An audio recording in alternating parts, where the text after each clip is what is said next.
지난 한 주간 에베네셀 기도회가 하나님의 은혜 가운데 잘 마쳤습니다. 오셨던 모든 강사들이 너무나 좋으셔서 첫째 날 허진열 목사님서부터 또 김인환 목사님, 하정환 목사님, 또 어제 김유비 목사님까지 목사님들의 삶의 여정과 말씀이 너무나 우리에게 큰 은혜가 되었습니다. 또 박찬미 찬양 사역자의 찬양도 너무나 위로와 은혜가 되었습니다. 그런데 제 개인적으로 이번 에베네셀 기도회에서 가장 큰 울림이 있었던 때는 셋째 날 양송이 아나운서를 통해서였습니다. 사실 다른 강사 목사님들이 너무나 화려한 경력과 특별한 인생의 간증들을 가지고 계셔서 그에 비해 양송이 아나운서의 삶의 이야기는 우리 안에도 많이 있을 법한 정말 평범한 삶의 이야기였습니다. 그런데 제가 큰 은혜를 받았던 것은 그 양송이 아나운서의 고백, 내 삶은 주님의 것이었다라는 그 지극히 평범한 그 고백이 그날 제 마음에 큰 울림으로 다가왔기 때문입니다. 왜냐하면 저 또한 내 삶은 주님의 것이라는 고백을 입에 달고 살았기 때문이죠. 그래서 그날도 저 또한 같은 고백을 하고 같은 찬양을 올려드리고 있는데 제 마음 깊은 곳에 그런 생각 하나가 들어왔습니다.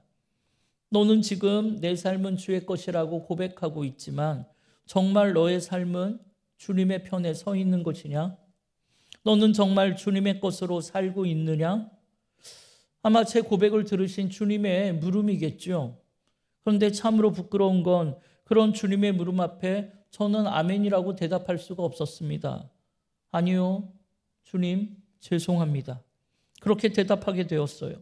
실상 저는 입술로는 내 삶은 주님의 것이라고 정말 수도 없이 고백하며 살고는 있지만 저는 제 삶을 주님께 온전히 드리지 못하고 있었고 점점 그 삶이 제 것인 양, 제 마음대로 살아가고 있었기 때문이죠. 그래서 그 찬양을 끝까지 드리지 못했고 결국 고개를 숙일 수밖에 없었습니다. 이렇게 제 마음은 세상에 물들어 점점 색이 변해가기 시작했고 그걸 숨기느라 이것저것 덧칠한 인생이 되어버린 거죠. 그럼 여러분 어떻습니까? 여러분의 삶은 누구의 것입니까? 여러분도 내 삶은 주의 것이라고 고백하십니까?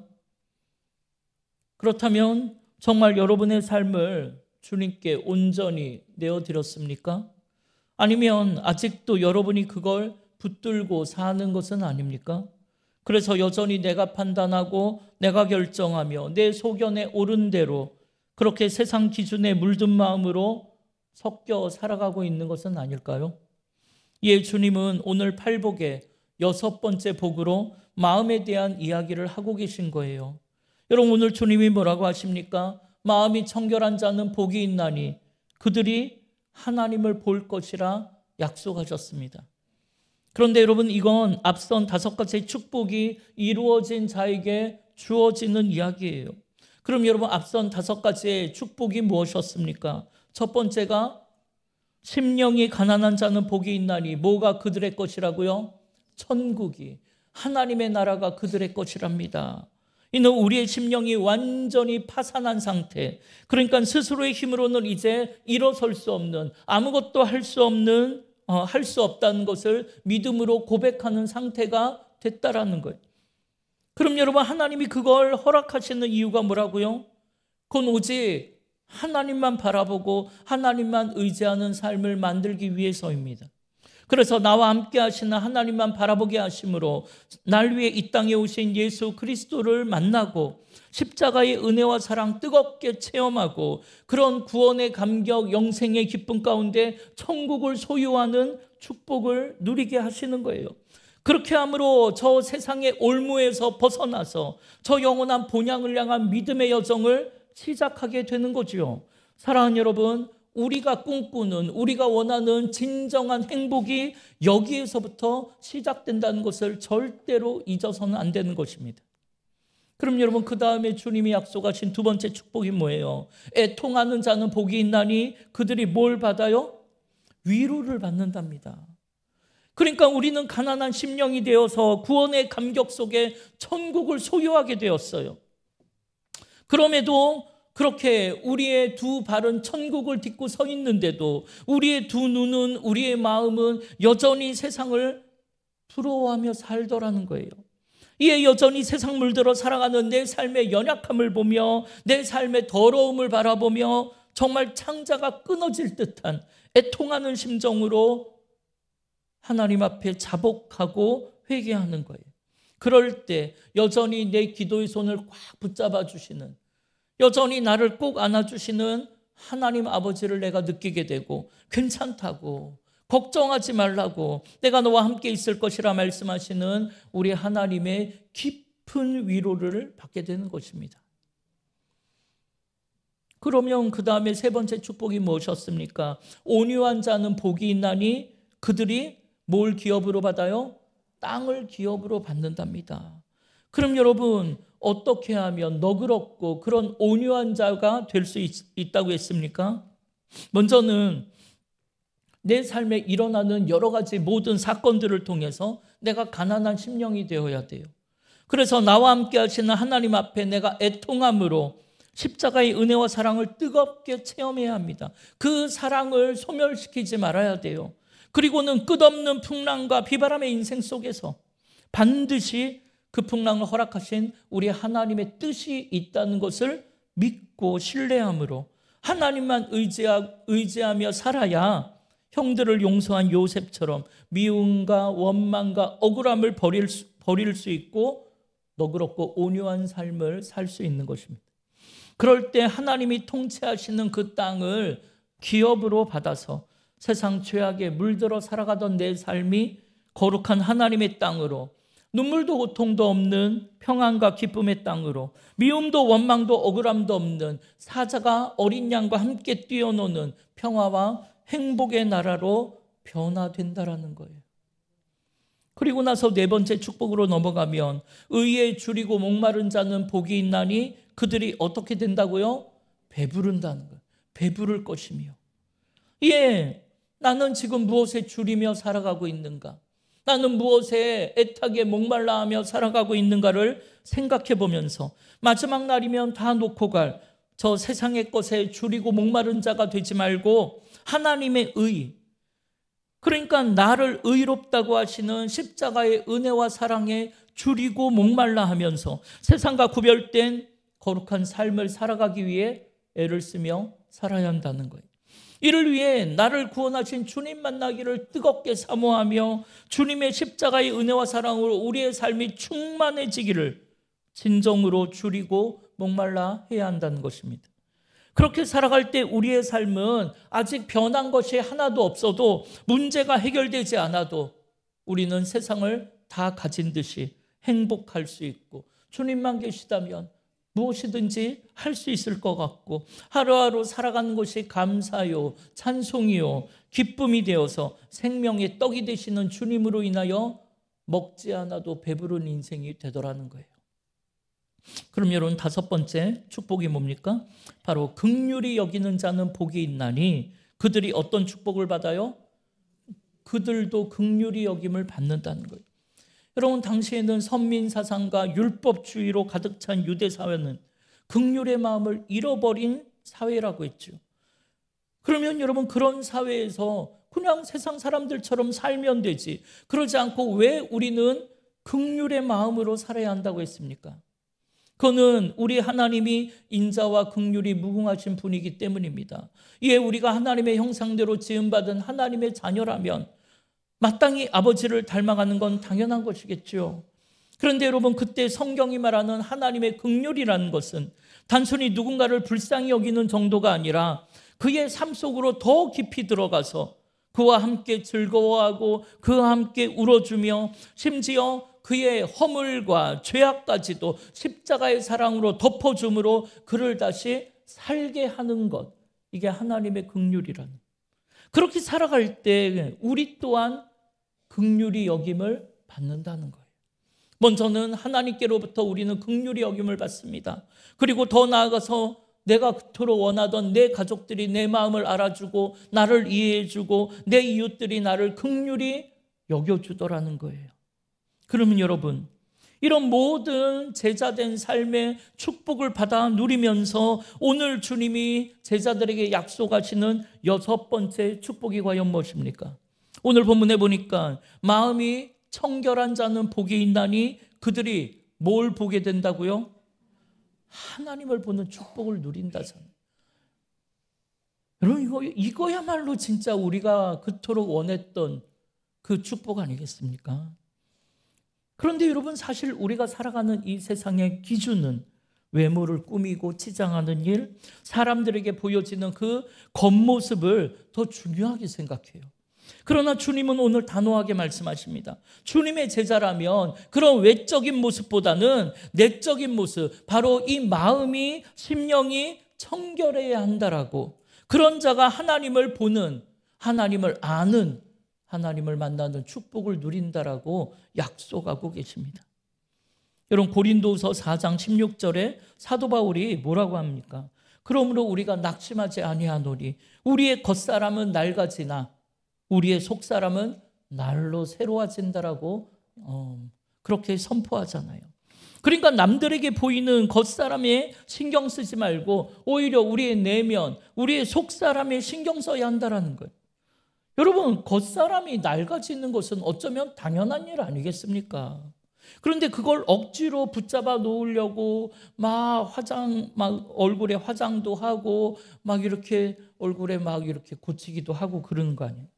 한번 어떤 권사님이 병원에 입원하셨다 그래갖고 막 병원으로 신방을 갔어요. 아무리 찾아도 병실에 그 권사님이 안 계신 거예요.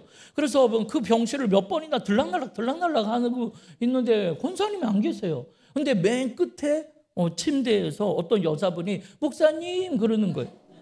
앞만 봐도 처음 보는 사람이거든요. 그래서 자세히 보니까 화장을 안 한 맨 얼굴이라서 못 알아본 거예요. 그때 제가 우리나라 화장품이 정말 놀라운 발명품이라는 것을 깨닫게 되었습니다. 여러분, 요즘에는 중고등학생만 돼도 화장을 한다 그래요, 우리 애들이. 그 안 해도 너무나 예쁜데. 그래서 우스갯소리로 안 해도 예쁜 10대가 하는 화장은 치장이라고 부른다 그래요. 그리고 20대가 하는 게 정말 화장이래요. 30대가 하는 건 뭡니까? 분장이라고 불러요. 그러면 40대가 하는 건 뭐라고 불러요? 변장이라고 불러요. 그럼 요 50대가 하는 화장은 뭐라고 할까요? 그건 무장이라고 부른대요. 그랬더니 어떤 권사님이 목사님, 그럼 나 같은 60대가 하는 건 뭐라고 하나요? 그랬더니 옆에 있던 권사님이 그건 완전 무장이지. 그랬더니 그 권사님이 아니 그럼 70대는요? 그러니까 그 권사님이 그건 포장이야. 그렇게 얘기하시더라고요. 그러나 여러분, 아무리 좋은 화장품으로 화장을 한다 해도 겉사람이 낡아지는 건 어쩔 수가 없는 거예요. 이게 우리는 그런 겉사람보다는 우리의 속사람이, 우리의 마음이 날로 깨끗해지고 아름다워지는 축복이 있기를 주님의 이름으로 축원합니다. 이렇게 세상은 우리의 내면의 모습에는 별로 관심이 없어요. 물론 요즘 들어 마음의 건강이 중요하다고 많이 이야기는 하지만 결국 우리가 관심을 가지는 건 외적인 거더라고요. 세상의 명예, 권력, 그리고 돈 같은 거에 늘 관심이 있기 때문에 우리는 늘 세상 앞에 쩔쩔매게 되고 아파하며 눈물을 흘리는 것 아니겠습니까? 그러나 오늘 주님이 뭐라고 하신다고요? 외적인 것보다는 마음을 청결케 하는 것이 무엇보다 중요하다는 거예요. 왜냐하면 그럴 때 누구를 봐요? 하나님을 볼 수 있기 때문입니다. 여러분, 만약 내가 내 삶 속에서 하나님을 볼 수가 없고 나와 함께 하시는 하나님을 느낄 수가 없다면 여러분, 그건 여러분의 마음에 문제가 생겼다는 뜻이에요. 따라서 성도의 진짜 싸움은 마음을 지키는 싸움입니다. 첫 마음, 첫사랑, 그런 마음을 지켜내는 싸움이 너무나 중요해요. 그래서 잠언 4장 23절에 뭐라고 합니까? 함께 읽어보겠습니다. 모든 지킬 만한 것 중에 더욱 네 마음을 지키라. 생명의 근원이 이에서 남이니라. 아멘. 여러분, 우리가 세상을 살아갈 모든 힘, 또 생명의 근원이 우리가 지켜내는 그 깨끗하고 거룩한 첫 마음에서부터 나온다는 거예요.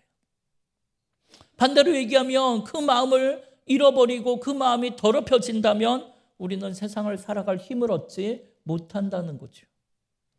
여러분, 이스라엘의 초대 왕이 누구입니까? 사울 왕이죠. 그런데 너무나 안타깝게도 하나님은 그 사울 왕을 버리기로 작정하셨어요. 왜냐하면 사울 왕의 마음이 첫 마음과는 달리 변해버렸기 때문입니다. 더러워졌기 때문입니다. 그는 왕이 된 이후에 하나님을 의식하며 사는 것이 아니라 사람들을 의식하며 살기 시작했어요. 사람들이 나를 뭐라고 하나? 그래서 하나님의 뜻을 구하기보다는 자기 생각, 자기 판단, 자기 방식을 앞세우기 시작했어요. 예, 하나님은 그런 사울을 떠나셨고 그를 대신할 새로운 왕을 이미 선택해버리셨어요. 그런데 일로 인해 사무엘 선지자는 너무나 속이 상했고 그래서 사울 왕을 위해 그는 애도하며 슬퍼했다고 해요. 예, 하나님께서는 그런 사무엘에게 너 언제까지 그렇게 슬퍼하고만 있을 거를, 이제 그만 좀 슬퍼하라고, 이제 그만 속상해하라고 말씀해요. 그러면서 이제 새 일을 이룰 준비를 해야 되지 않겠느냐는 거예요. 여러분, 이는 우리도 마찬가지예요. 여러분, 언제까지 낙심하고 계실 거예요? 언제까지 아파하고 주저하고 있을 거냐는 거예요. 하나님은 이미 나를 향한, 나를 통한 새 일을 준비하셨어요. 그 일을 계획하셨고 이미 모든 걸 여호와 이레로 준비해 놓고 계세요. 그러니까 여러분, 과거에 매이지 마세요. 그 아픔에 매이지 마세요. 사명자여, 이제 소망의 미래를 향해 일어나 함께 가자는 것입니다. 이 하나님께서는 사무엘에게 너는 뿔에 기름을 채워서 베들레헴 사람 이새에게로 가라는. 이유는 하나님께서 이새의 아들 중에서 왕이 될 사람을 택하셨기 때문입니다. 이것이 지금 사무엘이 이스라엘을 위해 부름받은 선지자로서 해야 하는 거예요. 이에 사무엘은 말씀에 순종하여 베들레헴으로 갑니다. 그리고 장로들에게 내가 이곳에 제사 드리러 왔다라고 하고 그 자리에 이새와 그의 아들들을 다 불러오라고 그렇게 이야기해요. 그래서 이새와 아들들이 한 명 한 명 사무엘 앞에 나와 인사를 하는 거예요. 그래서 제일 처음 장남 엘리압이 사무엘 선지자 앞에 딱 서니까 엘리압을 본 사무엘은 과연 하나님이 택하실 만한 아들이라고 생각하고 너무나 만족한 거예요. 그런데 사무엘상 16장 7절에 하나님이 뭐라고 말씀하십니까? 함께 읽겠습니다. 여호와께서 사무엘에게 이르시되 그의 용모와 키를 보지 말라. 내가 이미 그를 버렸노라. 내가 보는 것은 사람과 같지 아니한, 사람은 외모를 보거니와 나 여호와는 중심을 보느니라 하시더라. 아멘. 여러분, 아무리 외모가 훌륭해도 아무리 세상에 능력을 많이 갖추고 있어도 소용이 없다는 거예요. 여러분, 사울 왕도 외모로 볼 땐 너무나 준수한 사람이라 그랬어요. 가문이나 능력으로는 모두가 인정하는 아주 뛰어난 용사 중에 용사였어요. 그래도 소용없잖아요. 따라서 우리는 외모를 가꾸기보다는 내가 사람들한테 보여지는 겉모습을 가꾸기보다는 내 마음을 청결하게 믿음의 반석 위에 든든히 세워야 하는 것입니다. 이렇게 우리의 인생이라는 것이 명품 옷을 입었을 때만 명품 인생이 되는 게 아니고 명품 신앙을 가져야 명품 인생이 되는 거예요. 중요한 건 조건이나 외모가 아니고 중심을 보시는 하나님 앞에 마음이 청결한 자로 서 있느냐 하는 것입니다. 그럼 한 번은 휴가를 가는데 저희 집이 비가 이제 많이 오고 천둥 번개가 막 치면 꼭 두꺼비 집에 차단기가 철컥하고 떨어질 때가 있어요. 그런데 그날도 아무도 없는 그 집에 천둥 번개가 쳤을 때 두꺼비 집 차단기가 철컥 떨어진 모양이에요. 그래, 그때 냉장고에 전원이 나간 겁니다. 그리고 일주일에 휴가를 마치고 집에 돌아와서 냉장고를 열어보니까 여러분 어떻게 됐겠습니까? 냉장고 안에 음식이 다 상하고 냄새가 나는 거예요. 그럼 여러분은 이제 어떻게 하실 겁니까? 그 냉장고를 그대로 두고 사실 겁니까? 아니죠. 상한 음식을 다 꺼내서 버리고 냉장고 청소를 해야겠죠. 그런데 여러분, 그때 냉장고 안에 상한 음식을 버리지 않고 그대로 두고 냉장고 겉만 깨끗하게 그렇게 닦는 어리석은 사람이 있을까요? 없겠죠. 그런데 희한하게도 지금 우리가 신앙생활을 그렇게 하고 있더라는 거예요. 내 안에 있는 더러운 걸 버리고 깨끗이 씻어내진 않고 겉모습만 깨끗한 척, 거룩한 척, 신앙이 있는 척, 그러고 치장을 하더라는 거예요. 이에 주님은 당시에 겉과 속이 그렇게 다른 바리새인들에게 마태복음 23장 27절에 이렇게 책망하세요. 함께 읽겠습니다. 화 있을지언정 외식하는 서기관과 바리새인들이여, 회칠한 무덤 같으니 겉으로는 아름답게 보이나 그 안에는 죽은 사람의 뼈와 모든 더러운 것이 가득하도다. 여러분, 뭐라고요? 겉으로는 아름답게 보이나 그 안에는 죽은 사람의 뼈와 모든 더러운 것이 가득 차 있대요. 이렇게 바리새인들은 그 당시 최고의 종교인이라고, 신앙생활하는 사람들이라 부르는 바리새인들은 겉과 속이 완전히 다른 외식하는 자들이었어요. 그럼 당시의 유대인들은 무덤을 굉장히 부정하게 여겼어요. 우리도 뭐 그렇게 생각하지만 무덤을 부정하게 여겼어요. 그래서 멀리서도 보고 식별하고 그 무덤을 피해갈 수 있도록 당시에는 무덤에 석회를 뿌리거나 하얗게 회칠을 했어요. 그래서 겉으로 보기엔 그게 깨끗해 보이지만 여러분, 그 속에는 부정한 시체가 들어있는 거죠. 이렇게 주님은 외식하는 바리새인들이 그런 회칠한 무덤과 같은 존재라고 책망하시는 거예요. 그럼 여러분, 지금 여러분의 속은 지금 무엇이 들어있으며 무엇으로 더럽혀져 있습니까? 가족이나 사람들로부터 받은 상처와 아픔과 눈물로 물들여져 있습니까? 세상 욕심과 죄악으로 더럽혀져 있는 것은 아닙니까? 그럼 여러분, 그런 우리의 마음 어떻게 하실 겁니까? 그대로 두실 겁니까? 냉장고 겉만 닦는 것처럼? 그렇게 할 수는 없죠. 청결하게 씻어내야죠. 그럼 어떻게 하면 우리의 마음을 청결하게 할 수 있을까요? 그런데 그게 너무나 안타깝게도 우리의 힘으로는 아무리 깨끗하게 살아야지 결심하고 또 결심해도 안 되더라는 거예요. 그럼 여러분, 어떻게 해야 합니까? 이는 날 위해 십자가 지신, 내 모든 더럽고 추악한 죄악을 대신 지시고 십자가 지신 예수님을 모셔야 하실 수 있는 거예요. 따라서 이를 위해 우리가 해야 할 일은 첫째로는 날마다 십자가의 은혜와 사랑 앞에 겸손하게 무릎 꿇고 회개 자복함으로 내가 어떻게 살아가기를 원하시는지 나에게 말씀하시는 주님의 말씀 앞에 내 삶을 늘 비춰봐야 돼요. 그리고는 그 말씀대로 살아가려고 애를 쓰며 몸부림을 치며 달려가야 하는 것입니다. 또 둘째로는 두 마음을 품지 않으려고 애를 써야 돼요. 오늘 주님이 말씀하시는 청결하다는 것은 불순물이 섞이지 않은 순수한 마음을 이야기하는 거겠죠. 그러니까 두 마음을 품어서는 청결한 마음이 될 수가 없어요. 여러분, 우리가 잘 아는 갈멜산 전투가 있습니다. 하나님의 선지자 엘리야와 바알과 아세라 선지자, 우상 선지자 850명과 싸움이 붙은 거죠. 그런데 그때 이스라엘 백성들이, 중간에 서 있던 이스라엘 백성들이 어느 쪽 편을 들었습니까? 놀랍게도 하나님 편도 아니고 바알과 아세라 편도 아니고 자신들에게 이익을 주는 신들을 섬기겠다고 중간에 서 있었단 말이에요. 그래서 그 한심하고 어리석은 백성들에게 엘리야 선지자가 뭐라고 호통을 칩니까? 여러분, 열왕기상 18장 21절 함께 읽어보겠습니다. 엘리야가 모든 백성에게 가까이 나아가 이르되 너희가 어느 때까지 둘 사이에서 머뭇머뭇하려느냐? 여호와가 만일 하나님이면 그를 따르고 바알이 만일 하나님이면 그를 따를지니라 하니 백성이 말 한마디도 대답하지 아니하는지라. 아멘. 여러분, 이 어리석은 백성들을 보세요. 그들은 하나님과 바알 사이에 머뭇머뭇거리면서 엘리야의 호통을 듣고도 한마디도 대답하지 않았다는 거예요. 물론 하나님을 섬기겠다고 말하고는 싶었겠죠. 그러나 그러기에는 내가 붙잡고 있는 이 바알과 아세라, 이 세상이 너무나 아깝고 두려운 거예요. 이렇게 하나님을 믿는다고 하면서도 실제로는 세상을 사랑하고 물질을 사랑하는 사람이 생각보다 굉장히 많습니다.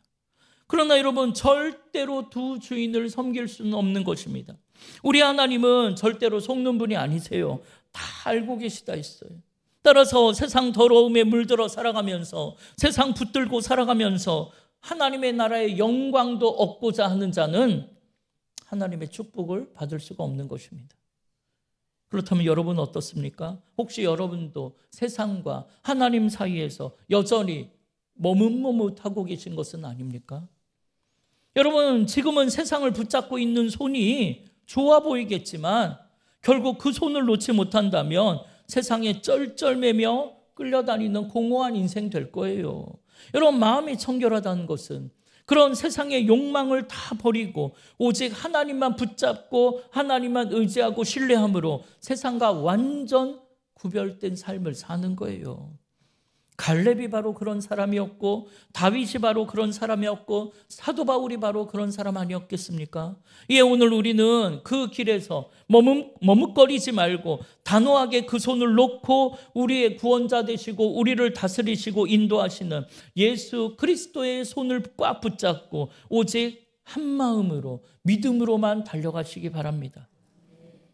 그럼 여러분, 그럴 때 하나님이 우리에게 주시는 축복이 뭐라고요?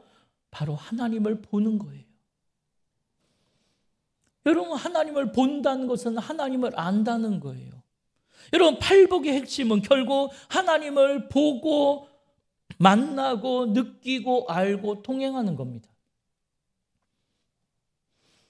여러분, 그 복을 마음이 청결한 자가 받는다잖아요.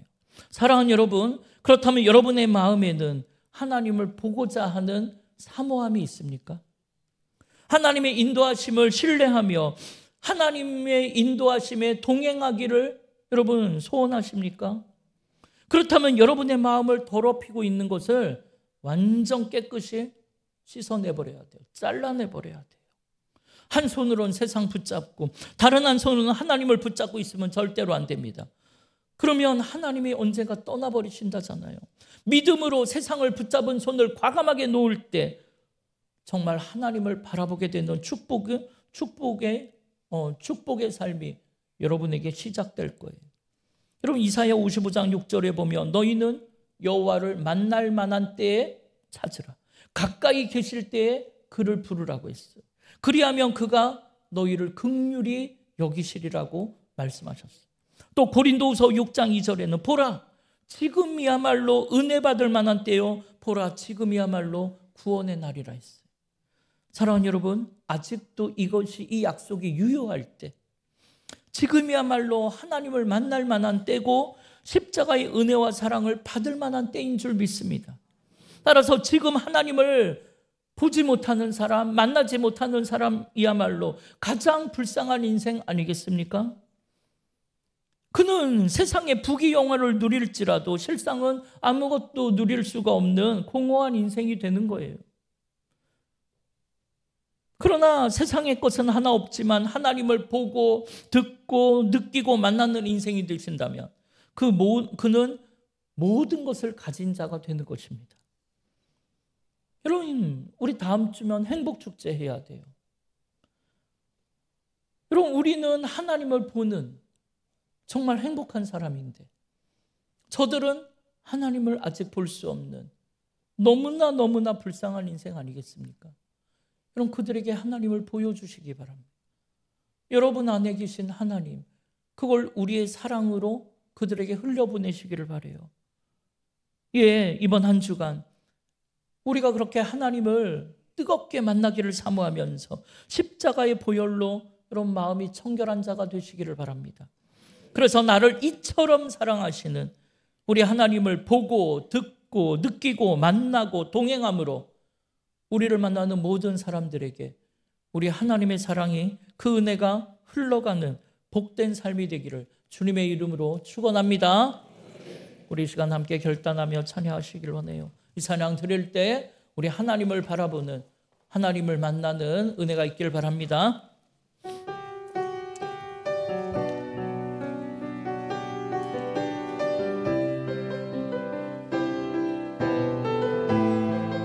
우리 함께 고백하십시다. 주님, 제 마음이 너무 둔해서, 주님, 제 마음이 너무 둔해서 주님을 볼 수 없습니다.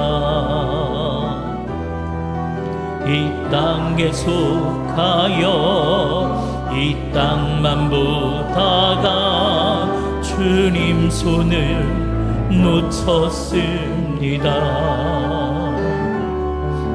나는 나그네로 왔는데 왜 주저앉게 되었나. 나는 청지기인데 언제부터 내 삶의 주인이 되어버렸나.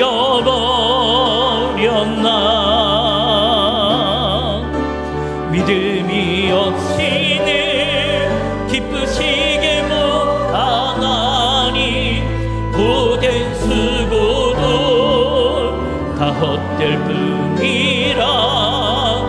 믿음이 없어서 무너진 삶의 모든 자리에 다시 주님을 기다림. 우리 처음부터 다시 고백하겠습니다. 주님, 제 마음이 너무 둔해서 주님을 볼 수 없습니다. 이 땅에 속하여 이 땅만 보다가 주님 손을 놓쳤습니다. 나는 나그네로 왔는데 왜 주저앉게 되었나. 나는 청지기인데 언제부터 내 삶의 주인이 되어버렸나. 믿음이 없이는 기쁘시게 못하나니 고된 수고도 다 헛될 뿐이라. 믿음이 없어서 무너진 삶의 모든 자리에 다시 주님을. 우리 다시 한번 고백합니다. 믿음이 없이는 기쁘시게 못하나니 주를 반드시 만나리. 믿음이 없어서 무너진 삶의 모든 자리에 다시 주님을 기다립니다. 사랑하는 여러분, 여러분은 지금 주님을 보고 계십니까? 주님을 만나고 느끼고 동행하며 살고 계십니까? 그럼 그것이 안 되면 우리는 정말 세상에서 가장 어리석고 불쌍한 인생 아니겠습니까? 그러나 여러분, 그렇지 않죠. 우리는 하나님을 볼 수 있고 하나님을 알고 있고 나를 이처럼 사랑하시는 하나님을 만나고 느끼고 동행하며 사는 인생인 줄 믿습니다. 여러분, 지금이야말로 은혜 받을 만한 때요, 구원의 날인 줄 믿습니다. 하나님을 만날 만한 때에 찾으라. 그리하면 그가 너희를 긍휼히 여기시리라 약속하시잖아요. 여러분, 세상에 마음 빼앗겼어도 상관없어요. 세상에 물들어 더럽혀졌어도 상관없습니다. 실수해도 실패해도 상관없습니다. 하나님은 우리를 한 번도 더럽다 하지 않고 오늘도 우리를 잘 왔다고, 잘했다고 우리를 꽉 안아주시는 분이기 때문이죠. 여러분, 그 하나님을 볼 수 있는 마음이 청결한 자가 되시기를 바랍니다. 여러분, 주를 찾는 자 반드시 만난다라고 고백했습니다. 여러분, 이 시간 함께 기도하십시다. 하나님, 나도 주님을 만나기를 원합니다. 나도 십자가의 은혜와 사랑 충만함으로 살아가기를 원합니다. 마음이 깨끗한 자가 되게 하여 주시옵소서. 두 마음을 품지 않고 세상 물든 마음 씻어내게 하시고 그리하여 그리스도의 향기를 드러내며 하나님, 나도 마음이 청결한 자가 되어 하나님을 보고 듣고 느끼고 만나고 동행하는 축복의 삶을 살게 해달라고 우리 이 시간 주의 이름을 한번 부르며 합심으로 기도하겠습니다.